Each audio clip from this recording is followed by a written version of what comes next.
మరో 2 వారాల్లో ప్రారంభం కానున్న ఛాంపియన్స్ ట్రోఫీలో రోహిత్ శర్మ నాయకత్వంలో టీమిండియా బరిలోకి దిగనుంది. అయితే గత ఏడాది టీ20 వరల్డ్ కప్ తర్వాత పొట్టి ఫార్మాట్కు రోహిత్ గుడ్ బై చెప్పిన సంగతి అందరికీ తెలిసిందే.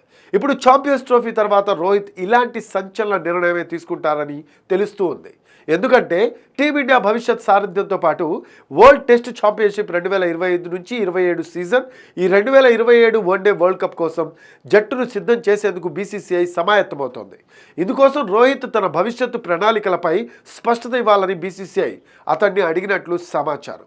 వాస్తవానికి ఆస్ట్రేలియాతో టెస్ట్ సిరీస్ జరిగే సమయంలోనే రోహిత్ రిటైర్మెంట్ ప్రకటిస్తారని అంతా అనుకున్నారు. కానీ అలా జరగలేదు. మరికొంతకాలం కెప్టెన్గా ప్లేయర్గా సాగుతానని, ఆ తర్వాత భవిష్యత్ నిర్ణయం గురించి చెబుతానని రోహిత్ బీసీసీఐకి చెప్పినట్లు వార్తలు వచ్చాయి. అయితే ఇప్పుడు ఛాంపియన్స్ ట్రోఫీ తర్వాత ఈ విషయమై నిర్ణయం తీసుకోబోతున్నాడని సమాచారం అందింది. ఒకవేళ అంతర్జాతీయ క్రికెట్కు రోహిత్ శర్మ రిటైర్మెంట్ ప్రకటిస్తే అతడి స్థానంలో వన్డే టెస్ట్ ఫార్మాట్లకు సారథులను నియమించాలి. టెస్టులకు బుమ్రా, పంత్, యశస్వి జైస్వాల్ పేర్లను పరిశీలిస్తుండగా వన్డేలకు గిల్, పంత్ పేరును పరిశీలిస్తున్నారట.